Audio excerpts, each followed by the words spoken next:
बिस्मिल्लाहिर्रहमानिर्रहीम अस्सलाम वालेकुम hello everyone I hope you all are doing well. आज का जो हमारा टॉपिक है that's about present indefinite tense. Tenses की मैं एक सीरीज़ स्टार्ट करने लगा हूँ जिसमें हमारे पास जितने भी सब ब्रांचेस हैं टेंसेस के उसको एक एक वीडियो में देखेंगे। फॉर एग्जांपल आज हम प्रेजेंट इंडेफिनिट टेंस को डिस्कस करेंगे, नेक्स्ट वीडियो में हम प्रेजेंट कंटिन्यूअस को, फिर प्रेजेंट परफेक्ट को, इसी तरह प्रेजेंट परफेक्ट कंटिन्यूअस, फिर पास्ट और इसी तरह फ्यूचर को। सो आपने एक एक वीडियो को देखना है और टेंसेस बहुत इंपॉर्टेंट हैं। जितनी भी स्पीकिंग हमारी डेली रूटीन में होती है वो यूजुअली जो है टेंसेस में होती है। 50% जो हमारी स्पीकिंग होती है वो टेंसेस में होती है और ये बहुत से लोगों का इशू है टेंसेस को ना समझना। सो टेंसेस को आप लोगों ने समझने हैं। सबसे पहले हम देखते हैं कि टेंस हमारे पास है क्या। सो टेंस की अगर हम डेफिनेशन देखें, ये एक लैटिन वर्ड है जिसका मतलब है टेम्पस, विच मीन्स टाइम। अब टेम्पस का क्या मतलब है? Time, period, era. इसी तरह अगर इसकी दूसरी डेफिनेशन देखें, tense is the form of the verb which tells about time. जो टाइम के बारे में बताता है उसको हम टेंस कहते हैं। अगर इसके टाइप्स की बात करें तो टेंसेस के हमारे पास जो है 3 टाइप्स है। एक प्रेजेंट टेंस, दूसरा पास्ट टेंस, तीसरा जो है हमारे पास फ्यूचर टेंस। और फिर इन्हीं के सब ब्रांचेस होते हैं हमारे पास। सपोज़ अगर प्रेजेंट टेंस है तो इसके 4 सब ब्रांचेस है, जैसे present indefinite tense, present continuous tense, present perfect tense, present perfect continuous tense. इसी तरह अगर पास्ट टेंस है तो इसके भी 4 जो है सब ब्रांचेस है, past indefinite tense, past continuous, past perfect continuous. इसी तरह फ्यूचर है, future indefinite, future continuous, future perfect continuous. आप लोगों ने घबराना नहीं है, बहुत ही इजी वे में मैं आप लोगों को समझाऊंगा। इंशाल्लाह जितना भी हम कवर करेंगे वो आपको बहुत ही अच्छी तरीके से समझ आएगी। सो बढ़ते हैं अपने टॉपिक की तरफ। लाइक आई सेड कि सबसे पहला टेंस जो है हमारे पास प्रेजेंट इंडेफिनिट टेंस है। अब प्रेजेंट इंडेफिनिट टेंस में जो सबसे पहला पॉइंट, जो टॉपिक्स हम कवर करेंगे वो ये है कि प्रेजेंट इंडेफिनिट टेंस की डेफिनेशन देखेंगे, फिर एग्जांपल्स देखेंगे, उसके बाद common verbs in the present tense. So अगर प्रेजेंट इंडेफिनिट टेंस की डेफिनेशन हम देखें, we use the present tense when an action is happening right now और व्हेन इट हैपन्स रेगुलरली और unnecessarily, which is why is sometimes called present indefinite tense. Overall present indefinite tense की definition ये है कि जितने भी हम रोज़मर्रा ज़िंदगी में काम करते हैं वो सब जो है प्रेजेंट इंडेफिनिट टेंस, मतलब प्रेजेंट इंडेफिनिट टेंस में आते हैं। फॉर एग्ज़ाम्पल मैं यूनिवर्सिटी जाता हूँ, अब ये जो है एक रोज़ाना का काम है। So it means I am talking about present indefinite tense. और एक और इम्पॉर्टेंट चीज़, इसकी जो उर्दू आइडेंटिफिकेशन है, अब प्रेजेंट इंडेफिनिट टेंस को आप कैसे पहचानेंगे? सपोज़ अगर आपके सामने कोई सेंटेंस है तो आप किस तरह कहें कि ये प्रेजेंट इंडेफिनिट टेंस है या पास्ट है या फ्यूचर है? प्रेजेंट इंडेफिनिट टेंस की उर्दू जो आइडेंटिफिकेशन है वो ये है, ता है, ती है, ते है, ता हूँ। अब ये सारे जो है ये इसकी उर्दू आइडेंटिफिकेशन है।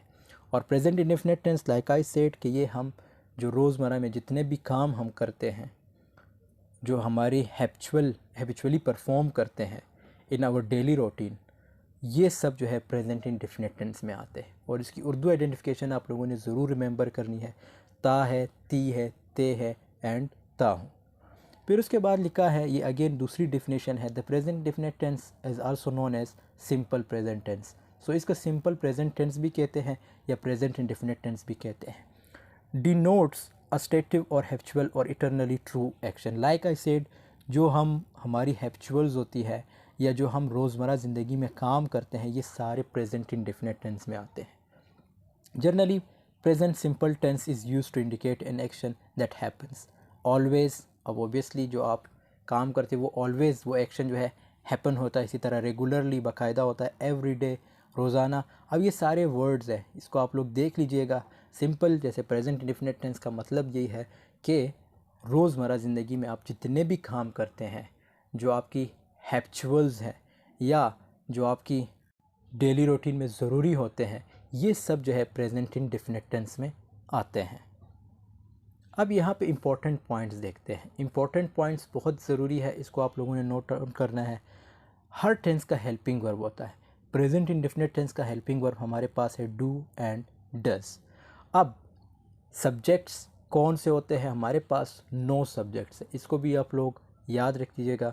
नो सब्जेक्ट कौन कौन से होते हैं, जिसमें हमारे पास है we, you, they, I, plural names, he, she, it and singular name. ये सारे जो है हमारे पास सब्जेक्ट्स होते हैं। अब इसको हमने डिवाइड करना है कि डू के साथ हमने कौन सा सब्जेक्ट लगाना है और डस के साथ कौन सा लगाना है। सो डू के साथ हम, ये जो डू ऑब्वियसली प्लूरल है, सो इसके साथ हम प्लूरल लगाएंगे, जैसे वी है, यू है, दे है, आई है और प्लूरल नेम्स। इसी तरह डस जो है, इसके साथ हम सिंगुलर जो सब्जेक्ट्स होंगे वो लगाएंगे, जिसमें सिंगुलर नेम से मुराद अली, सिंगुलर नेम से मुराद रहमान, सिंगुलर नेम से मुराद कोई भी नाम हो सकता है।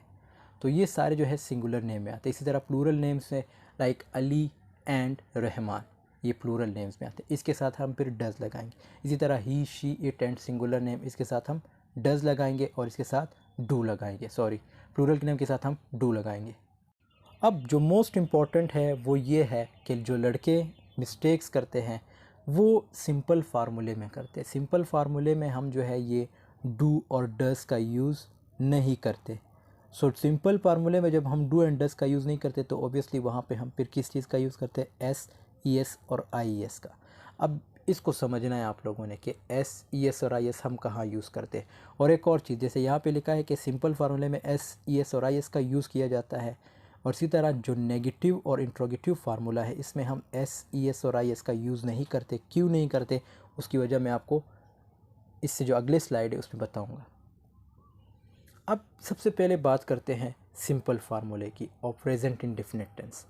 सिंपल फार्मूले में लाइक जब भी हम थर्ड पर्सन यूज़ करेंगे, थर्ड पर्सन से मुराद he, she, it and singular name, तो उसके साथ हम फिर ये एस, ई एस और आई एस ज़रूर लगाएंगे। लेकिन इस चीज़ को आप लोगों ने रिमेंबर करना है कि सिर्फ सिंपल फार्मूले में हम इसको लगा सकते हैं। अब यहाँ पे हमारे पास जो सेंटेंसेस नीचे लिखे गए हैं कि सबसे पहला है फर्स्ट पर्सन सिंगुलर, आई राइट। अगर मैं कहूँ आई राइट्स तो ये गलत है। क्यों गलत है? लाइक आई सेड, आई जो है हमारे पास फर्स्ट पर्सन है और एस, ई एस और आई एस का हम सिर्फ यूज़ करते हैं थर्ड पर्सन के साथ। थर्ड पर्सन आप लोग लिख लीजिएगा, थर्ड पर्सन हमारे पास जो है ही, शी, इट और सिंगुलर नेम, ये जो है हमारे पास थर्ड पर्सन होते हैं। इसी तरह सेकंड पर्सन हमारे पास कौन से है, यू राइट। यू राइट्स गलत होगा, यू सही, यू राइट जो है सही है। आप लिखते हो, आई राइट मैं लिखता हूँ। थर्ड पर्सन सिंगुलर, अब third person like I said इसके साथ हम एस, ई एस और आई एस का यूज़ करते हैं, जैसे ही, शी, इट और सिंगुलर नेम कोई भी हो सकता है, तो इसके साथ हम फिर एस, ई एस और आई एस का यूज़ करते हैं और ये थर्ड पर्सन में आते हैं। ये तीनों आप लोगों ने लिखने हैं। इसी तरह फर्स्ट पर्सन प्लूरल कौन से हैं, वी राइट, मतलब आई एंड वी जो है ये फर्स्ट पर्सन है, यू एंड योर्स जो है ये सेकंड पर्सन है, और थर्ड पर्सन में फिर हमारे पास ही, शी, इट, सिंगुलर नेम और दे भी जो है हमारे पास थर्ड पर्सन में आता है। लेकिन थर्ड पर्सन के साथ सिर्फ दे में, मतलब थर्ड पर्सन में अगर दे आएगा तो उसके साथ हम एस, ई एस और आई एस का यूज़ नहीं करेंगे। आई होप आपको इस चीज़ की समझ आई होगी। अब इसके सेंटेंसेस देखते हैं। अब हमने ये देखना है कि ये जो ई एस है, लाइक सपोज हमने पिछले स्लाइड में ये देखा था, ये जो एस, ई एस और आई एस है, इन तीनों को हम कहाँ यूज़ करेंगे। यहाँ पे कुछ चीज़ें लिखी गई हैं। For a few verbs the third person singular ends with es instead of s. Typically these verbs root form ends in o, ch, sh, th, ss, gh, x और z। इसका मतलब ये हुआ कि कोई भी वर्ब हो जिसके आखिर में ये आता हो। अब वर्ब क्या है? वर्ब का सिंपल मतलब ये है उर्दू में, जिसके आखिर में नुना लिपना आता हो उसको हम वर्ब कहते हैं। जैसे जाना, पीना, खाना, वॉक करना, ये सब क्या है? वर्ब्स है। अब इसमें जब भी ये वर्ड्स आएंगे जैसे O, C H, S H, T H, S S, G H, X and Z, तो उसके साथ हम क्या लगाएंगे? ई एस का यूज़ करेंगे या आई एस का। आई एस तो हम एक अगले स्लाइड में देखेंगे कि आई एस हम किधर यूज़ करते हैं। सबसे पहले हम ई एस की बात करते हैं। ई एस हम तब लगाते हैं जब ये वर्ड्स आएंगे, ये लेटर्स आएंगे। इसको आप लोगों ने लिखना है, O, C H, S H भी आता है, T H, S S, G H, X, O और जेड। अब इसको एग्जाम्पल के साथ समझते हैं। फर्स्ट पर्सन सिंगुलर, जैसे हमने बात की थी कि फर्स्ट पर्सन में कौन कौन से आते हैं, आई और वी आते हैं। ये आई हुआ और ये वी हुआ। अब आप लोगों ने बताना है, थोड़ी देर के लिए आप लोग सोचें कि फर्स्ट पर्सन में जैसे ये सिंपल फार्मूला है आई गो, मैंने यहाँ पे आई गोज़ क्यों नहीं लिखा? अब ऑब्वियसली यहाँ पे ओ भी आया है, ये देखो जी में लास्ट में जो जी है उसके आखिर मतलब गो के आखिर में ओ आया है, क्यों मैंने ई एस नहीं लगाया? इसकी वजह ये है कि आई जो है हमारे पास फर्स्ट पर्सन है, और ये जो O C H S H T H S S G H X और जेड ये हम तब लगाते हैं जब थर्ड पर्सन होगा। थर्ड पर्सन से मुराद ही, शी, इट और कोई सिंगुलर नेम, और ई एस तब हम लगाते हैं जब ओबियसली थर्ड पर्सन होगा। तो यहाँ पे आई जो है हमारे पास फर्स्ट पर्सन है, तो फर्स्ट पर्सन के साथ हम ये नहीं लगाते और ना ई एस लगाते हैं, सिंपल। जैसे आई गो, ये सही है, 100% सही है। क्यों? क्योंकि इसमें जो है आई हमारे पास फर्स्ट पर्सन है। अब आपके माइंड में ये आएगा कि गो के आखिर में तो ओ है, ओ तो है लेकिन ओ से पहले जो सब्जेक्ट है, सब्जेक्ट से मुराद ये जो आई लिखा है, आई जो है ये ऑब्वियसली सब्जेक्ट है लेकिन ये फर्स्ट पर्सन है, और एस, ई एस और आई एस हम सिर्फ थर्ड पर्सन के साथ यूज़ करते हैं। इसी तरह second person you go, again you आया है और आखिर में ओ आया है, लेकिन हमने क्यों गोज़ नहीं लिखा? क्योंकि गो से पहले जो है यू आया है, तो जब यू आएगा तो ऑब्वियसली फिर हम इसको नहीं लिखेंगे। इसी तरह थर्ड पर्सन सिंगुलर, अब यहाँ पे आप लोगों ने देखना है, ठीक है। अब सेम यही वर्ड गो है, ठीक है। अब गो के आखिर में ओ आया है, यहाँ पे आप ओ देख सकते हो, तो ओ यहाँ पे मैंने ई एस लगा दिया, गोज़ लिख दिया। क्यों लिख दिया? क्योंकि गो से पहले ही है, शी है और इट है, तो जब भी ये थर्ड पर्सन सिंगुलर आएंगे, थर्ड पर्सन सिंगुलर, तो इसके साथ हम हमेशा ई एस का यूज़ करते हैं। मतलब आखिर में अगर किसी भी वर्ब के आखिर में ये अल्फाज आएंगे या ये लेटर्स आएंगे, तब हम उसके साथ फिर ई एस का यूज़ करते हैं। For example, she washes the clothes, W A S H, अब यहाँ पे देखो एस एच आया, यानी शी क्या है हमारे पास? थर्ड पर्सन है, तो शी वॉशेज़ द क्लॉथ्स, ये सेंटेंस 100% सही है। अगर मैं कहता हूँ कि शी वॉश द क्लॉथ्स, तो ये गलत होगा। क्यों गलत होगा? क्योंकि हमने ये बात की थी कि जब भी प्रेजेंट इंडेफिनिट टेंस का सिंपल फार्मूला होगा, तो सिंपल फार्मूले में एक चीज़ आप लोगों ने याद रखनी है, जो थर्ड पर्सन होंगे, थर्ड पर्सन अगेन मैं रिपीट कर रहा हूँ, he, she, it, they and singular name. अब दे जो है ये थर्ड पर्सन में आता है, लेकिन दे के साथ हम एस, ई एस और आई एस का यूज़ नहीं करते। क्यों? क्योंकि दे जो है प्लूरल है और ये सिंगुलर नाम, सिंगुलर है सारे, ही, शी, इट, तो इसके साथ हम ओ, सी एच, एस एच या एस, ई एस और आई एस का यूज़ करते हैं। अब आप लोगों ने ये भी चीज़ रिमेंबर करनी है कि ई एस हम तब लगाते हैं मतलब जब यहाँ पे किसी भी वर्ब के आखिर में ओ आएगा, जैसे गो है, गो के आखिर में ओ आया है, तो इसीलिए मैंने ई एस लगा दिया यहाँ पे इस तरह गोज़ लिख दिया। अब क्यों लिख दिया? क्योंकि गो से पहले जो है जो सब्जेक्ट है वो सिंगुलर है, सिंगुलर से मुराद ही है, शी है और इट है, या कोई नाम हो सकता है। जैसे समरीन गोज़ टू स्कूल, अब समरीन यहाँ पे क्या है? समरीन जो है यहाँ पे हमारे पास सिंगुलर नेम है, थर्ड पर्सन सिंगुलर नेम है। इसी तरह first person singular, first person plural की अगर बात करें, वी गो, ये सही है। अगर हम लिखेंगे वी गोज़ तो ये गलत होगा। तो ये चीज़ आप लोगों ने रिमेंबर करनी है कि एस, ई एस और आई एस हम तब यूज़ करते हैं जब थर्ड पर्सन सिंगुलर हो। थर्ड पर्सन सिंगुलर से मुराद ही, शी, इट या कोई सिंगल नेम होगा। सेकंड पर्सन प्लूरल है यू गो, सही है। इसी तरह third person plural, again third person plural आया है दे गो। अब आपके माइंड में ये होगा कि दे तो थर्ड पर्सन है, तो आपने तो बताया था कि थर्ड पर्सन के साथ हम जो है ई एस का यूज़ करते हैं, मतलब जब भी ये वर्ड्स आएंगे।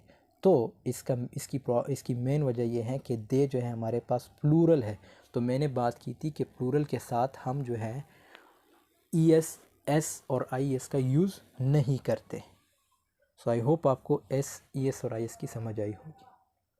अब यहाँ पे कुछ एग्जांपल्स हैं, एग्जांपल्स को देखते हैं। जैसे I write article on different topics, I write, write सही है।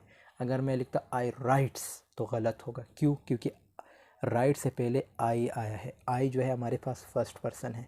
इसी तरह ही रीड्स, अब ये सेंटेंस है, यहाँ पे ई रीड्स क्यों लिखा है? क्योंकि रीड जो है हमारे पास क्या है, या ही रेड। अब ये प्रोनाउंसिएशन भी डिफरेंट होते हैं, जैसे अमेरिकन रेड बोलते हैं, ब्रिटिश जो है रीड बोलते हैं। तो he reads various kinds of books. अब यहाँ पे जो रेड्स है वो क्या है हमारे पास, ये एक वर्ब है। वर्ब में ऑब्वियसली वर्ब से पहले जो है जो सब्जेक्ट है वो ही है, मतलब प्रेजेंट इंडेफिनिट टेंस का सिंपल फार्मूला है, तो ही जब आएगा तो ऑब्वियसली या ही शी इट आएगा, तो हम क्या करेंगे, हम इसके साथ जो है फिर एस ई एस और आई एस का यूज़ करेंगे। अब यहाँ पे जो है अगेन आई आया है, तो आई तो फर्स्ट पर्सन है, इसीलिए हम एस ई एस और आई एस का यूज़ नहीं करेंगे। They love to play football, again सही है, क्योंकि दे आया है इसीलिए हम एस ई एस और आई एस का यूज़ नहीं करेंगे लव के साथ। इसी तरह she prefers coffee to tea, she prefers लिखा है, क्यों लिखा है एस आखिर में, मतलब प्रेफर्स, प्रेफर्स इसलिए लिखा है क्योंकि शी से जो शी जो है सिंगुलर है, इसीलिए थर्ड पर्सन सिंगुलर है, इसीलिए हमने she prefers coffee to tea. He goes to the library every day, again वही सेंटेंस है, गोज़, क्योंकि आखिर में गो के आखिर में जो है ओ आया है, तो गो से पहले क्या है हेल्पिंग वर्ब, सॉरी जो सब्जेक्ट है वो क्या है सिंगुलर है, तो इसीलिए he goes. We come to shop in this market, इसी तरह we watch movies in this cineplex. अब यहाँ पे जो वॉच वर्ड है, वॉच वर्ड, यहाँ पे सी एच आया है। अब यहाँ पे हम देखते हैं, ये देखो सी एच, ये सी एच, तो अगर यहाँ पे वी की जगह, ये we watch movies in this cineplex, we की जगह इधर ही होता तो हम क्या लिखते, he watches, he watches movies या movie in this cineplex, he watches movie in this cineplex. इसी तरह you always shop in that market, I sing different kinds of songs, especially modern. I love to listen to melodious songs. अब इसके साथ जो है हम negative फार्मूले की बात करते हैं। अब नेगेटिव फार्मूले में वो सब कंसेप्ट ख़त्म हो जाते हैं, एस ई एस और आई एस का। इसमें हम जो है डू डस का यूज़ करते हैं, और नेगेटिव जब भी होगा तो इसके साथ नोट लगेगा, ठीक है। फिर उसके बाद इसका जो है हेल्पिंग वर्ब आता है। हेल्पिंग वर्ब कौन सा है, डू डस। लाइक यहाँ पे हम सेंटेंस देखते हैं, पहले फार्मूला, अच्छा एक और चीज़, फार्मूला रिमेंबर करना बहुत ज़रूरी है। अगर आपने वाकई टेंसेस को जो है रिमेंबर करने तो उसके फार्मूले याद करो, फार्मूले बहुत ज़रूरी है, और प्रैक्टिस करो। जितनी प्रैक्टिस आप करोगे ना स्पीकिंग की, तो उतना ही आपका जो है आपकी इंग्लिश जो है स्ट्रॉन्ग होगी। सबसे पहले फार्मूले को देखते हैं। फार्मूले में सबसे पहले है सब्जेक्ट। सब्जेक्ट मैंने आपको बताया हमारे पास 9 सब्जेक्ट होते हैं, he she it, I we you they, and singular name and plural names. तो ये हमारे पास 9 सब्जेक्ट। अब हेल्पिंग वर्ब, लाइक हर सब्जेक्ट का, सॉरी हर टेंस का अलग हेल्पिंग वर्ब होता है। यहाँ पे जो हेल्पिंग वर्ब है वो क्या, कौन कौन से, डू एंड डज है। इसी तरह नोट, क्यों नोट लगा रहे हैं, क्योंकि नेगेटिव है। इसी तरह first form of the verb लगेगा। अब ये फॉर्म ऑफ द वर्ब भी रिमेंबर करना बहुत ज़रूरी है कि कौन से टेंस में कौन सा फॉर्म ऑफ द वर्ब लगेगा। और वर्ब कौन सा होता है, लाइक जब मैं आई सेड के जो सिंपल लैंग्वेज में, कि जिसके आखिर में नून लिपना आता है, जैसे प्ले खेलना। इसी तरह वांट चाहना, वेस्ट मतलब ज़ाया करना। इसी तरह डू करना, her friends do not agree, तो सॉरी एग्री मतलब मुतफिक होना। तो ये क्या है, ये हमारे पास सारे जो हैं वर्ब्स होते हैं। फिर उसके बाद ऑब्जेक्ट। अब सेंटेंसेस को देखते हैं। She does not play football, they do not want pizza, you do not waste your time, her friends do not agree. तो ये हमारे पास नेगेटिव सेंटेंसेस हो गए। जैसे शी क्या हमारे पास सब्जेक्ट है, डज़ हेल्पिंग वर्ब आया, क्यों डज़ लिखा, मैंने इस तरह क्यों नहीं लिखा she do not play football, क्योंकि शी जो है हमारे पास थर्ड पर्सन है। तो डज़ हम तब यूज़ करते हैं जब थर्ड पर्सन होगा, like he she it, and कोई सिंगुलर नेम हुआ तो उसके साथ हम डज़ लगाएंगे। फिर उसके बाद नॉट, ऑब्वियसली नॉट आएगा। Play first form of the verb है, फुटबॉल हमारे पास ऑब्जेक्ट है। उसके बाद इंट्रोगेटिव फार्मूले की बात करते हैं। The formula for asking a question in the simple present is do and does. तो जब भी इंट्रोगेटिव होगा ऑब्वियसली वहाँ पे जो हेल्पिंग वर्ब होगा वो स्टार्ट में आएगा। अब यहाँ पे हेल्पिंग वर्ब क्या है, हेल्पिंग वर्ब इस टेंस के हमारे पास, आई एम अगेन रिपीटिंग के डू एंड डज जो है हमारे पास हेल्पिंग वर्ब है। फिर अब डायरेक्ट हम फार्मूले को देखते हैं। हेल्पिंग वर्ब स्टार्ट में आएगा, फिर सब्जेक्ट आएगा, कोई भी सब्जेक्ट हो सकता है, आप कोई भी लगा सकते हो। उसके बाद first form of the verb, फिर ऑब्जेक्ट, लास्ट में क्वेश्चन मार्क बहुत ज़रूरी है, क्योंकि आप इंट्रोगेटिव की बात करेंगे, सवालिया। इंट्रोगेटिव का मतलब क्या है, सवालिया, सवालिया जुमला। डज शी लव यू, क्या वो आपसे प्यार करती है। डू दे लाइक कॉफ़ी, क्या वो कॉफ़ी को लाइक करते हैं। डज ही प्ले क्रिकेट, क्या वो क्रिकेट खेलता है। Do you agree with him, क्या आप उससे एग्री करते हो। तो सब के सेंटेंसेस की उर्दू के लाइक उर्दू में अगर हम देखें तो सब सेंटेंसेस के आखिर में ता है, ती है, ते है, ता हूँ, ये सब आ रहा है। Like does he play cricket, क्या वो क्रिकेट खेलता है। Common verbs in the present tense, to ask infinitive है, ठीक है। इसी तरह I, you and we, they. Like to ask, ask, don't ask, ठीक है। लाइक ही शी इट के साथ फिर हम क्या लिखेंगे, आस्क्स। और जब नेगेटिव फार्मूले की बात तो डज़ नॉट आस्क लिखेंगे। डज़ नॉट आस्क गलत होगा, डज़ नॉट आस्क। इसी तरह to work, work, don't work. इसी तरह works, does not work. To call, call, do not call, calls, does not call. To use, use, do not use. इसी तरह uses होगा, he uses his pen, वो अपना कलम यूज़ करता है। इसी तरह he does not use his pen, वो अपना कलम यूजेस में नहीं लिखूँगा। मतलब इस तरह कहूँगा कि अगर जब भी हम हेल्पिंग वर्ब लगाते हैं तो फिर हम एस ई एस और आई एस का यूज़ नहीं करते। So he does not use his pen. So this was all about today's. I hope this video has been helpful for you. Video पे बहुत मेहनत की है, सो आप लोग ज़रूर लाइक कमेंट शेयर कीजिएगा।